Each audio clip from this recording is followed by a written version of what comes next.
Hello guys, வணக்கம். Welcome to code logic Tamil.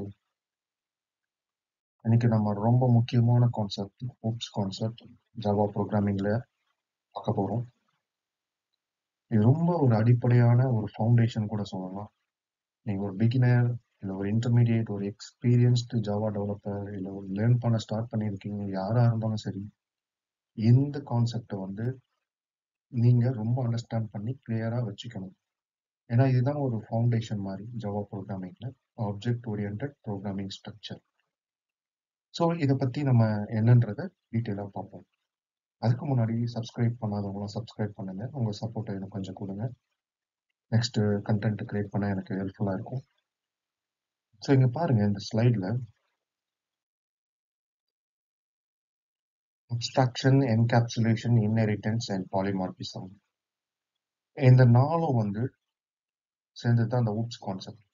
இது கூட இன்னும் நீங்கள் ரெண்டு ஆட், அது என்னன்னா classes and objects. So class object நான் ஏன் இங்கே வந்து ஆட் பண்ணல அப்படின்னா, நம்ம ஆல்ரெடி கிளாஸ் அண்ட் ஆப்ஜெக்ட் வச்சு ஒரு வீடியோ ஆல்ரெடி போட்டிருக்கோம். நான் அதை டிஸ்கிரிப்ஷனில் கொடுக்குறேன். உங்களுக்கு வேணும்னா நீங்கள் அதை பார்த்துக்கலாம். ஸோ இந்த 4 கான்செப்ட் சேர்ந்தது தான் வந்து இந்த ஊப்ஸ் கான்செப்ட். அப்ஸ்ட்ராக்ஷன் எப்போ யூஸ் பண்ணுவோம், இது ஒரு சும்மா ஒரு ரெஃபரன்ஸ் மாதிரி உங்களுக்கு கொடுத்துருக்கேன். நம்ம வந்து இன்டர்ஃபேஸில் யூஸ் பண்ணலாம், அப்ஸ்ட்ராக்ட் கிளாஸில் யூஸ் பண்ணலாம், அப்ஸ்ட்ராக்ட் மெத்தடில் யூஸ் பண்ணலாம். பாலிமார்பிசம், இதில் 2 டைப் இருக்கும். Compile time and run time polymorphism சொல்லுவாங்க. அதை வந்து இன்னொரு நேமும் வச்சு சொல்லுவாங்க, method overloading and method over riding. So இந்த இடத்துல யூஸ் பண்ணுறது தான், அதுக்கு பேர் தான் வந்து பாலிமார்பிசம். என்கேப்சுலேஷன், இது வந்து ஒரு ஒரு கிளாஸ் நம்ம கிரியேட் பண்ணாலே அது வந்து ஒரு என்கேப்சுலேஷன் தான். அதுல வந்து ஒரு சில ரூல்ஸ் நம்ம யூஸ் பண்ணணும், ஃபாலோ பண்ணணும். அதாவது கிளாஸ்க்குள்ள இல்லை ஒரு இன்டர்ஃபேஸ்க்குள்ள, இப்போ கிளாஸ்ன்னு எடுத்துக்கிட்டோமே, அதோட ஆக்சஸ் மாடிஃபையர் ப்ரைவேட்டா இருக்கணும். அதாவது வேரியபிளோட ஆக்சஸ் மாடிஃபையர் ப்ரைவேட்டா இருக்கணும். கெட்டர் செட்டர் மெத்தட் வந்து பப்ளிக்கா இருக்கணும். ஸோ இதெல்லாமே நம்ம நெக்ஸ்ட் ஸ்லைட்ல பார்க்கலாம். அடுத்தது இன்ஹெரிட்டன்ஸ். இது வந்து ஒரு பேரண்ட் சைல்டு ரிலேஷன்ஷிப் மாதிரி தான். ஓகேங்களா? அதுல வந்து மல்டிபிள் டைப்ஸ் இருக்கு. Single inheritance, multi level, hierarchical, multiple, hybrid. So இதை பத்தி நம்ம டீட்டெயிலாக பார்ப்போம். ஸோ ஃபர்ஸ்ட் வந்து என்கேப்சுலேஷன்னா என்ன? ஆக்சுவலா இது எப்படி நம்ம புரிஞ்சுக்கலாம்னா, நம்ம வந்து ஒரு ஒரு கேப்சூல் எடுத்துப்போமே. ஃபார் எக்ஸாம்பிள் ரியல் டைம் ஒரு டேப்லெட் மாதிரி ஒரு கேப்சூல் இருக்கு, மெடிசன். அந்த கேப்சூலுக்கு உள்ள பார்த்தீங்கன்னா சம் மெடிசன் இன்க்ரீடியன்ஸ் வச்சிருப்பாங்க.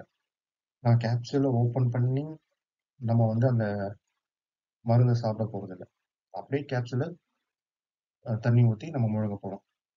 ஸோ உள்ள இருக்கிற இன்க்ரீடியன்ஸ் பார்த்தீங்களா, அதை வந்து ஒரு செக்யூர்டா வச்சிருக்கு. அது பேர் தான் கேப்சூல். அந்த மாதிரி தான் encapsulation is use to protect the data, அதாவது variables, and restrict direct access to it by other classes. So the data is access through methods provided within the class. நம்ம பப்ளிக் கெட்டர் செட்டர் மெத்தடை வச்சு நம்ம இந்த variables எல்லாத்தையும் கால் பண்ணுவோம். அந்த variables எல்லாமே ப்ரைவேட்டாக தான் டிக்ளேர் பண்ணியிருப்போம். ஸோ இதுதான் வந்து encapsulation. By creating a class is called encapsulation. அதுல இந்த ரூல்ஸை அப்ளை பண்ணணும். ஸோ என்கேப்சுலேஷன் எங்க எப்படி வந்து நம்ம இம்ப்ளிமெண்ட் பண்ணுவோம்னா, நான் முன்னமே சொன்ன மாதிரி தான், declare the variables of a class as a private. இது எதுக்காக அப்படின்னா, இது வந்து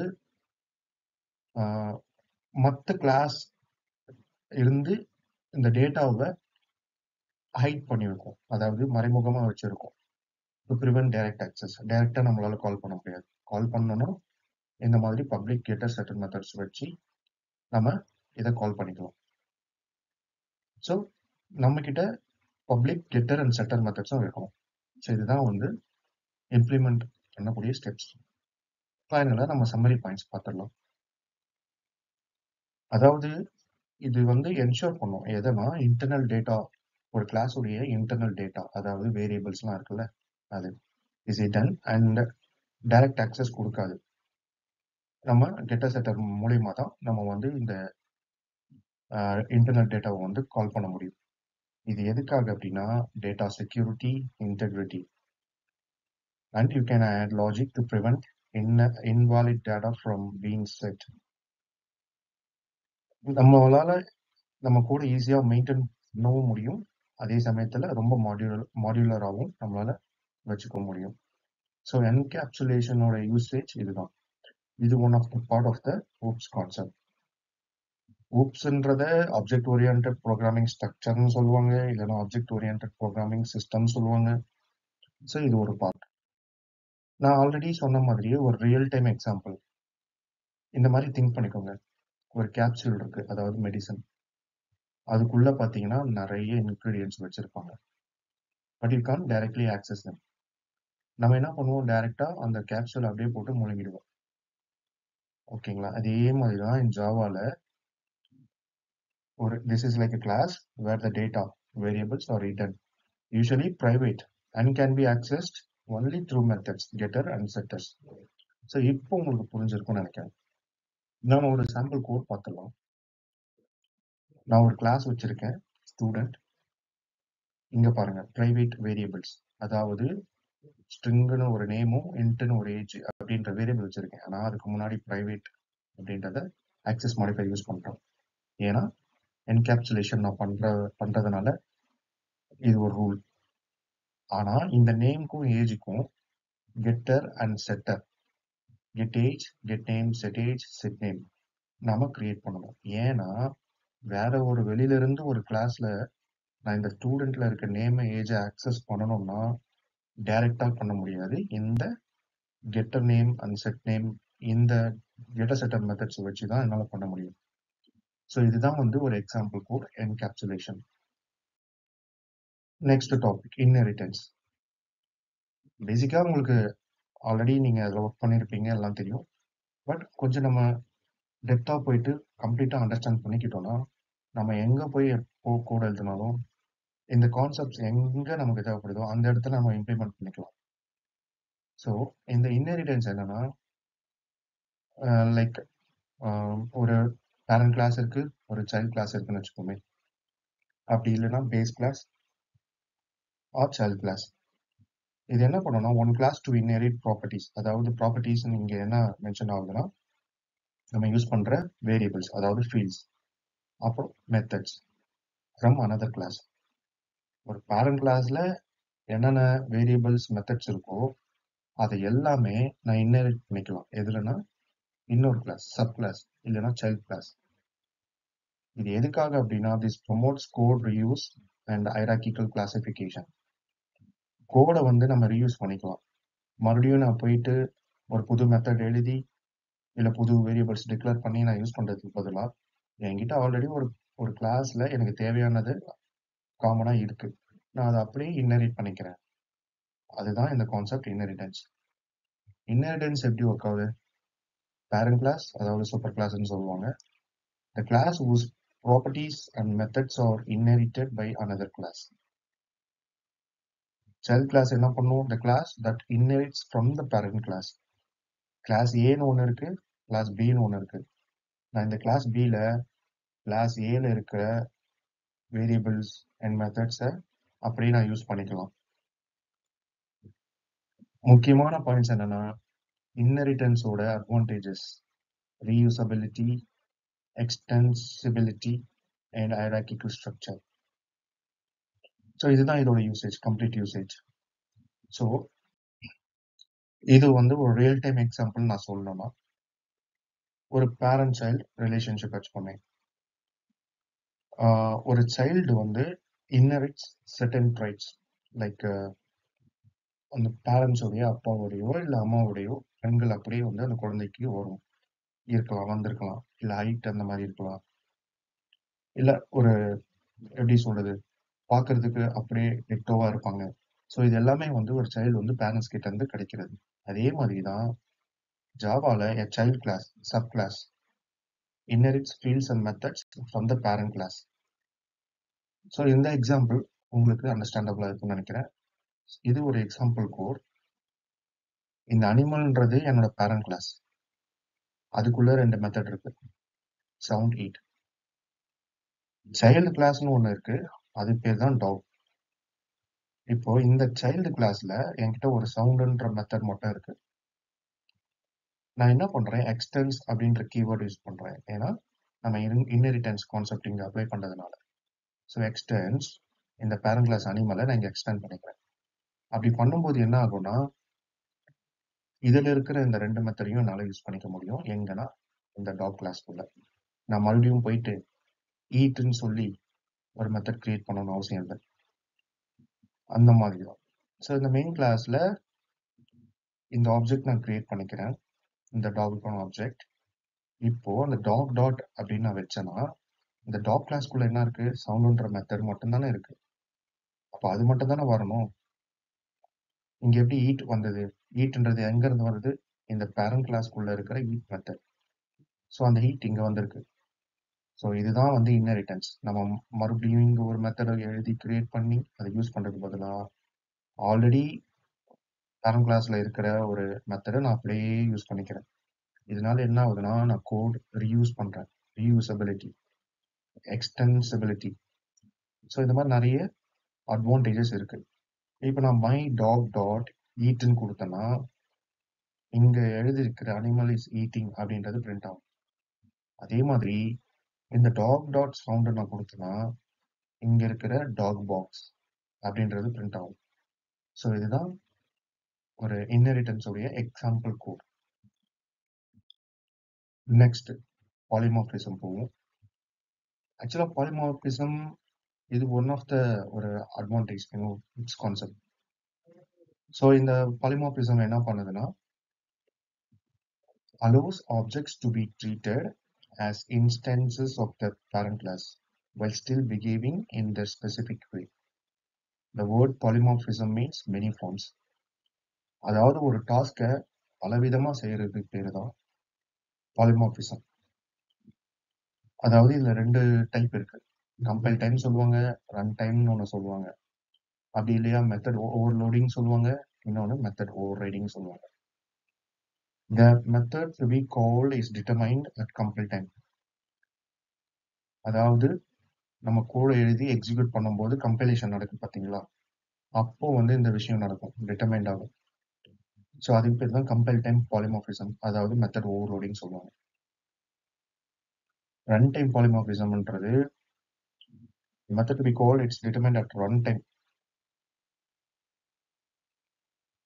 அதாவது கோடை எக்ஸிக்யூட் பண்ணும்போது ரன் ஆகும்போது நமக்கு நடக்கக்கூடியது தான் இந்த மெத்தட் ஓவர் ரைடிங். போக போக கொஞ்சம் அண்டர்ஸ்டாண்டபிள் ஆகும், இன்னும் புரிஞ்சுக்கிற மாதிரி நம்ம பார்ப்போம். Compile time polymorphism is resolved during compilation, making it faster. Runtime polymorphism is determined during execution, providing flexibility in object behavior. So அதுதான் method overloading allows the same method name to perform different tasks based on parameters.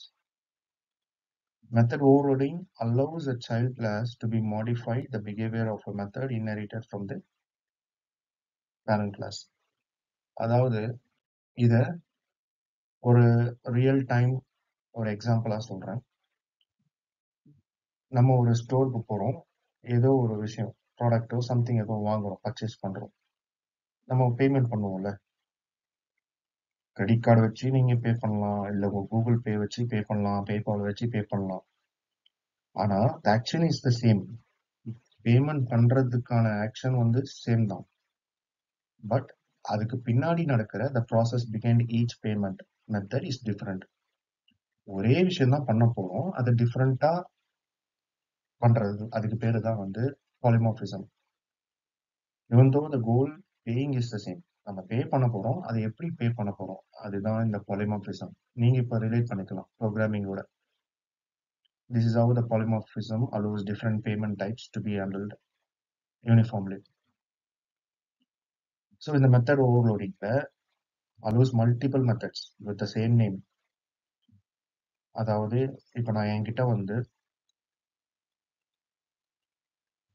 Payment இல்ல பேன்னு ஒரு method இருக்கு, அடுத்து இன்னொரு மெத்தட்லயும் அதே name payment பே அப்படின்னு. ஆனா என்கிட்ட one or more methods with the same method name but different parameter மட்டும் நம்மளுக்கு மாறி இருக்கணும். நான் இப்போ கொஞ்ச நேரத்தில் உங்களுக்கு அதை எக்ஸாம்பிளோட காட்டுறேன். அப்போ யூ வில் அண்டர்ஸ்டாண்ட். ஸோ அதே மாதிரி ரன் டைம் பாலிமார்பிசம். இது occurs when a child class provides a specific implementation of a method that is already defined its parent class. அதாவது பேரண்ட் கிளாஸ்ல ஆல்ரெடி எழுதப்பட்டிருக்கும், அதை நாம சைல்ட் கிளாஸ்ல ஓவர்ரைட் பண்ணிப்போம். அதாவது ரன் டைம்ல. கால்குலேட்டர்னு ஒரு கிளாஸ் இருக்கு என்கிட்ட. இங்க பாருங்க, add add add 3 add method இருக்கு. திஸ் இஸ் கால்ட், இதுக்கு பேரு தான் method overloading, compile time polymorphism. ஆனா இங்க ஒரே ஒரு விஷயம் மட்டும் சேஞ்ச் ஆயிருக்கும். என்னன்னா, இந்த ஆட்ல 2 டேட்டா டைப் யூஸ் பண்றோம், int a int b. இந்த ஆட்ல 3 டேட்டா டைப் யூஸ் பண்றோம், int a b c. அதே மாதிரி இந்த ஆட்ல 2 டேட்டா டைப், ஆனா டபுள் டபுள் அப்படின்னு சொல்லிட்டு இருக்கு, யூஸ் பண்றோம். ஸோ இதுதான் வந்து பாலிமார்பிசம்.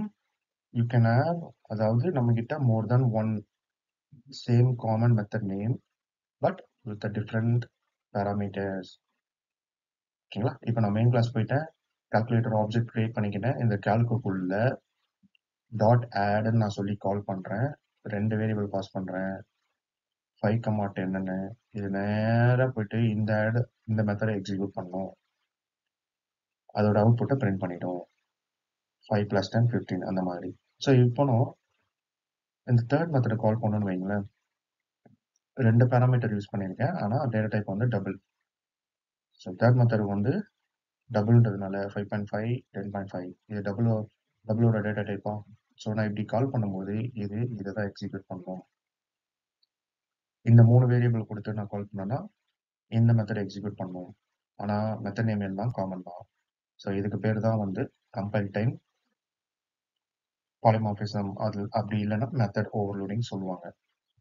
மெத்தட் ஓவர் ரைடிங் எப்படி இருக்கும்னா, parent class child class. Parent கிளாஸ்ல அனிமல் இருக்கு, சவுண்டுன்னு ஒரு மெத்தட் இருக்கு. சைல்ட் கிளாஸ்ல நான் இந்த டாக்னு வச்சிருக்கேன், இதை எக்ஸ்டெண்ட் பண்றேன் அனிமலை. ஓகே, இப்போ இன்னொரு சைல்ட் கிளாஸ் வச்சிருக்கேன், கேட். கேட்டும் வந்து அனிமலோட ஒரு பார்ட் தானே, டாகும் அனிமலோட சேர்ந்தது தானே. ஸோ அதனால ஒரு எக்ஸாம்பிளுக்காக இன்னொரு சைல்ட் கிளாஸும் வச்சிருக்கேன், அது எக்ஸ்டென்ஸ் அனிமலை பண்ணுது. இங்க பாத்தீங்கன்னா இங்க அட் ஓவர் ரைடுன்னு சொல்லிட்டு ஒரு இது இருக்கும். ஏன்னா நம்ம ரன் டைம் பாலிமார்பிசம் அச்சீவ் பண்றோம். இங்க இப்படி எக்ஸ்டென்ஸ் கொடுத்து கால் பண்ணோம் அப்படின்னா இந்த சவுண்ட் இருக்கு பாத்தீங்களா, இது ஓவர் ரைட் ஆயிடும். அதே மாதிரி கேட் எக்ஸ்டென்ஸ் அனிமல் கொடுத்தோம்னா இந்த சவுண்ட் இருக்கு பாத்தீங்களா, சவுண்ட் மெத்தட், இது ஓவர் ரைட் ஆயிடும். எப்படின்னா, இந்த மெயின் கிளாஸ்க்குள்ள அனிமல் ஆப்ஜெக்டை கிரியேட் பண்ணிடுறேன். அதாவது animal my animal equal to child class 1 எடுத்துக்கிறேன், டாக்னு சொல்லிடுறேன். இப்போ நான் டாக்னு சொன்ன உடனே மை அனிமல் டாட் சவுண்டுன்னு நான் கால் பண்ணேன் அப்படின்னா டாக் பாக்ஸ் அப்படின்றது தான் பிரிண்ட் ஆகும். ஏன்னா இதை தான் நான் வந்து ஓவர் ரைட் பண்றேன். எதை ஓவர் ரைட் பண்றேன்? இங்க இருக்கிற சம் ஜெனரிக் அனிமல் சவுண்ட், அதாவது இந்த மெத்தடை வச்சு ஓவர் ரைட் பண்றேன். ஸோ ரன் டைம்ல டாக் பாக்ஸ்ன்றது இந்த இடத்துல ரிப்ளேஸ் ஆயிடும். அதே மாதிரி தான் கேட் மியாஸ், இந்த இடத்துல கேட்டை இந்த சவுண்ட் மெத்தடை இதை வச்சு ஓவர் ரைட் பண்ணிடுறேன்.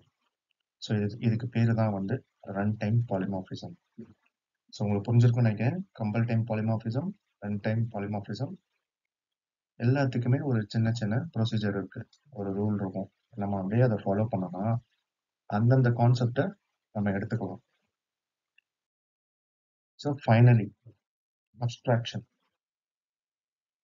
அதாவது என்னன்னா hiding the implementation details and showing the functionality only.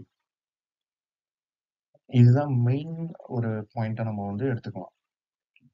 Abstraction is implemented using abstract class and interfaces in Java. Abstraction வந்து நம்ம எங்க யூஸ் பண்ணலாம்னா abstraction class யூஸ் பண்ணலாம், அப்படி இல்லைன்னா இன்டர்ஃபேஸ் யூஸ் பண்ணலாம். இன்டர்ஃபேஸ்ல யூஸ் பண்ணனா நம்மளுக்கு 100% abstraction கிடைச்சிடும். ஓகேங்களா? and abstraction focus on what an object does rather than how it does it. So முழுக்க முழுக்க ஒரு ஆப்ஜெக்டை பேஸ் பண்ணி தான் இருக்கும். எக்ஸ்ட்ரா கிளாஸஸ் வச்சு யூஸ் பண்ணோம் அப்படின்னா என்ன நம்மளுக்கு கிடைக்கும் அட்வான்டேஜஸ், பெனிஃபிட்ஸ், என்னென்ன பண்ணணும். ஸோ இங்கே பாருங்க, நீங்கள் அப்ஸ்ட்ராக்ட் கிளாஸில் யூஸ் பண்ணீங்கன்னா அப்ஸ்ட்ராக்ட்ன்ற ஒரு கீவேர்டை நீங்கள் டிக்ளேர் பண்ணணும் அந்த கிளாஸில். ஓகே, அப்புறம் define abstract methods without a body. அதுதான் அப்ஸ்ட்ராக்ஷன். ஒரு மெத்தட் எழுதுவீங்க, மெத்தட் நேம் மட்டும்தான் இருக்கும், உள்ள ஸ்டேட்மெண்ட் பாடி எதுவுமே இருக்காது. அதுதான் abstract method. Extend the abstract class in a child class and implement the abstract methods. And create objects of a child class to use the methods. இது abstract class க்கு. இது interface க்கு. ஒரு interface create பண்ணுங்க இந்த keyword வச்சு. abstract methods வந்து அந்த interface குள்ள write பண்ணுங்க. Implement the interface in class and provide the method definitions. Then create objects of the implementing class to use the methods. எப்போ எதை யூஸ் பண்ணணும், அப்ஸ்ட்ராக்ட் கிளாஸ் எப்போ யூஸ் பண்ணணும், இன்டர்ஃபேஸ் எப்போ யூஸ் பண்ணணும், இந்த மாதிரி நம்ம ஒரு கிளாரிஃபிகேஷனோட தெரிஞ்சுக்கிட்டோம்னா நம்ம ஈஸியாக கோடை ரைட் பண்ணிட்டு போயிட்டே இருக்கலாம். எங்கெங்க தேவைப்படுதோ அப்பப்போ இம்ப்ளிமெண்ட் பண்ணிக்கலாம். ஸோ இப்போ யூஸ் அப்ஸ்ட்ராக்ட் கிளாஸ் எப்போ அப்படின்னா when you have some common behavior, அதாவது கான்க்ரீட் மெத்தட்ஸ். கான்க்ரீட் மெத்தட்ஸ்னா ஒன்றும் இல்லை, நார்மல் மெத்தட். நம்ம ஜாவாவில் எழுதக்கூடிய normal method with body statement எல்லாமே இருக்கும்ல, அதாவது அப்ஸ்ட்ராக்ட்ன்ற கீவேர்டு இல்லாம, அது along with abstract methods. So உங்ககிட்ட அப்ஸ்ட்ராக்ட் மெத்தட்ஸும் நான் யூஸ் பண்ணணும், நார்மல் மெத்தட்ஸ்லையும் நான் ஒர்க் பண்ணணும், லாஜிக் எழுதணும் அப்படின்ற போது நீங்கள் அப்ஸ்ட்ராக்ட் கிளாஸ் போகலாம். அப்படி இல்லை, நீங்கள் use interfaces. when you want to define a context that multiple classes can implement independently without having to share code. இண்டிபெண்டா மல்டிபிள் கிளாஸஸை நீங்கள் இம்ப்ளிமெண்ட் பண்ணும்போது அந்த இடத்துல நீங்கள் இன்டர்ஃபேஸ் யூஸ் பண்ணலாம். இது வந்து உங்களுக்கு ஒரு 100% அப்ஸ்ட்ராக்ஷன் வந்து கொடுக்கும். ஓகேங்களா? இதுல வந்து நீங்க உங்களால நார்மல் மெத்தட், அதாவது கான்கிரீட் மெத்தட்ஸ் வந்து யூஸ் பண்ண முடியாது. அதுக்கு பதிலா ஜாவா 8ல உங்களுக்கு டிஃபால்ட்னு ஒரு மெத்தட்ஸும் ஸ்டாட்டிக்ன்ற ஒரு மெத்தட்ஸும் இன்டர்ஃபேஸ்ல இன்ட்ரடியூஸ் பண்ணியிருக்காங்க. அது ஒரு தனி concept. Just for the information நான் இப்போ அதை சொல்றேன். So this techniques allows you to hide the internal implementation details. அதாவது மறைச்சு வச்சிருக்கோம், நம்ம என்ன இம்ப்ளிமெண்ட் பண்றோமோ அதை மறைச்சு வச்சிருக்கோம், தேவையானதை மட்டும்தான் எக்ஸ்போஸ் பண்ணணும். அதுக்கு பேர் தான் இந்த ஃபங்க்ஷனாலிட்டி. இதை ரியல் டைம் எக்ஸாம்பிளோட நம்ம பார்க்கணும்னு வச்சுக்கோங்க. ஒரு டிவி ரிமோட்டை திங்க் பண்ணிக்கோங்க. உங்க கையில ரிமோட் இருக்கு, நீங்க வந்து பட்டன் ப்ரெஸ் பண்றீங்க, சேனலை மாத்துறீங்களோ இல்ல வால்யூமை குறைக்கிறீங்களோ மியூட் பண்றீங்களோ ஏதோ ஒரு பட்டன் ப்ரெஸ் பண்றீங்க. நீங்க பட்டன் ப்ரெஸ் பண்ண உடனே அந்த ஆக்ஷன் வந்து அந்த டிவியில நடக்குதா? எக்ஸாம்பிள், வால்யூமை வந்து இன்க்ரீஸ் பண்றீங்க ரிமோட்ல, டிவிலையும் வால்யூம் வந்து இன்க்ரீஸ் ஆகுதா? இங்க ஆக்ஷன் என்ன? பட்டன் மட்டும்தான் ப்ரெஸ் பண்றீங்க, அங்க ஒரு எக்ஸிபிஷன் நடக்குது. ஆனா இதுக்கு இடையில, இதுக்கு பின்னாடி என்ன நடக்குன்றது நமக்கு தெரியாது. கரெக்டா? அதுதான் இந்த அப்ஸ்ட்ராக்ஷன். கோட்லயும் ப்ரோக்ராமிங்லயும் இப்படிதான். Abstraction can be achieve using abstract classes or interfaces. தேவையான விஷயத்த மட்டும் வெளியில எக்ஸ்போஸ் பண்ணியிருப்பாங்க. உள்ளுக்குள்ள லாஜிக் என்ன நடக்குது, எப்படி இம்ப்ளிமெண்ட் ஆகுது, இது எல்லாத்தையுமே வந்து ஹைட் பண்ணி வச்சிருக்கோம். இந்த ஹைடிங்காக தான் அப்ஸ்ட்ராக்ஷன் கான்செப்டை யூஸ் பண்றாங்க. இது எல்லாமே அட்வான்டேஜ் தான். எப்படின்னா ஒரு செக்யூரிட்டி பர்பஸ், ஸோ ஒரு பெர்ஃபார்மன்ஸ், இந்த மாதிரியான ஒரு சில பெனிஃபிட்ஸ்க்காக தான் இந்த கோர் கான்செப்ட்ஸை ஊப்ஸ்குள்ள வச்சிருக்காங்க. எல்லாமே ஒரு தனித்தனி அட்வான்டேஜஸ் கொடுக்கும். இது எல்லாமே உங்களுக்கு எப்பப்போ எந்த இடத்துல தேவைப்படுதோ அப்போ இம்ப்ளிமெண்ட் பண்ணிக்கோங்க. இந்த எக்ஸாம்பிள் கூட பாருங்க. அப்ஸ்ட்ராக்ட் கிளாஸ் இருக்கு, ஒரே ஒரு சைல்ட் கிளாஸ் இருக்கு. இந்த இடத்துல பாருங்க, அப்ஸ்ட்ராக்ட்ன்ற ஒரு கீவேர்டை வந்து நான் டிக்ளேர் பண்ணியிருக்கேன், ஏன்னா இது ஒரு அப்ஸ்ட்ராக்ட் கிளாஸ். ஆனா இந்த கிளாஸை பாருங்க, இது அப்ஸ்ட்ராக்ட் கிளாஸ் கிடையாது, இது ஒரு நார்மல் கிளாஸ். ஆனா இந்த அப்ஸ்ட்ராக்ட் கிளாஸ்க்குள்ள 2 மெத்தட் இருக்கு. Start engine, fuel up. இதுக்கு முன்னாடி அப்ஸ்ட்ராக்ட்னு ஒன்று மென்ஷன் பண்ணியிருக்கேன்னா இதுக்கு பேர் தான் அப்ஸ்ட்ராக்ட் மெத்தட். நோ இம்ப்ளிமெண்டேஷன் எதுவுமே இல்லை பாருங்க, அப்படியே ஓப்பன் பண்ணி க்ளோஸ் பண்ணியிருக்காங்க. பாடின்றது ஒன்றுமே கிடையாது, ஆனால் இங்கே பாடி இருக்கும். இது வந்து கான்க்ரீட் மெத்தட் சொல்லுவாங்க, அதாவது நார்மல் மெத்தட் ஜாவால. ஸோ இப்படி தான் இருக்கும் அப்ஸ்ட்ராக்ட் கிளாஸில். நார்மல் மெத்தடும் இருக்கும், அப்ஸ்ட்ராக்ட் மெத்தடும் இருக்கும். இது நார்மல் கிளாஸ். இந்த கார் வந்து இந்த வெஹிக்கிள் எக்ஸ்டெண்ட் பண்ணதா இங்கே ஓவர் ரைட் ஆகுது. என்ன ஓவர் ரைட் ஆகுதுன்னா, ஸ்டார்ட் இன்ஜின்னு ஒரு மெத்தட் கொடுத்துருப்போமா, இதில் எதுவுமே நம்ம எழுதலை பாருங்க. உள்ள பாடியில் எந்த ஸ்டேட்மெண்ட்டுமே நம்ம எழுதலை. அது எங்கே எழுத போகிறோம்னா இங்கே தான் எழுத போகிறோம். இது வெளியில இருந்து பார்க்கறதுக்கு இவ்வளோ சிம்பிளாக இருக்கும். ஸ்டார்ட் இன்ஜின் மட்டும்தான் தெரியும், அதுக்குள்ளே என்னென்ன நடக்கணும், எப்படி இன்ஜின் ஸ்டார்ட் ஆகணும் அப்படின்ற ப்ரொசீஜர், அந்த மாதிரி ஒரு ஒரு ரூல்ஸ் எல்லாமே நம்ம எங்கே எழுதுவோம்னா இந்த ஸ்டார்ட் இன்ஜின் சொல்லி நம்ம ஓவர் ரைட் பண்ணுறோம் பாருங்க, இங்கே எழுதுவோம். ஃபார் எக்ஸாம்பிள் இங்கே ஒரு பிரிண்ட் பண்ணியிருக்கோம், starting car engine with key. So இந்த இடத்துல இதுக்கான இம்ப்ளிமெண்டேஷனை இது கொடுக்குது. இதுக்கு பேர் தான் abstraction. Hiding the implementation details and showing only the functionality. So இது ஒரு கான்செப்ட். அதே மாதிரி நீங்கள் ஆப்ஜெக்டை க்ரியேட் பண்ணி மெத்தட்ஸை கால் பண்ணீங்க அப்படின்னா my card or start engine இது கால் ஆகும். இதோட இம்ப்ளிமெண்டேஷன் எங்கே இருக்குது, இந்த கிளாஸில் இருக்குது. ஸோ இங்கே இருக்கிறது எக்ஸிக்யூட் ஆகும். ஸோ இதுக்கு பேர் தான் அப்ஸ்ட்ராக்ஷன். ஸோ ஓவராலாக நம்ம வந்து முக்கியமான 4 புக்ஸ் கான்செப்டை இங்கே கவர் பண்ணியிருக்கோம். இது கண்டிப்பாக உங்களுக்கு வந்து ஒரு யூஸ்ஃபுல்லான ஒரு கண்டென்ட்டாக இருக்கும்னு நான் நினைக்கிறேன். இன்னும் நீங்கள் உங்களோட கோட்ஸை வந்து ரைட் பண்ணி இம்ப்ளிமெண்ட் பண்ணி பாருங்கள், டிஃப்ரெண்ட் வேல பண்ணி பாருங்கள். எதுக்காகனா இது ரொம்ப முக்கியமான கான்செப்ட்ன்றதுனால இதோட ஃபவுண்டேஷனாக அஸ்திவாரம்னு சொல்லுவாங்கள்ல, அது ரொம்ப ஸ்ட்ராங்காக இருக்கும்.